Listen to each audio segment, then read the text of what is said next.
This is Burke. It's 12 days north of hopeless and a few degrees south of freezing to death. It's located solidly on the meridian of misery. It has a population of 75, a majority of whom are probably about 75. It's been here for 7 generations, but every single building is new.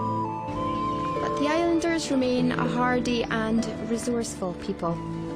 All those under 50 are now married, except one.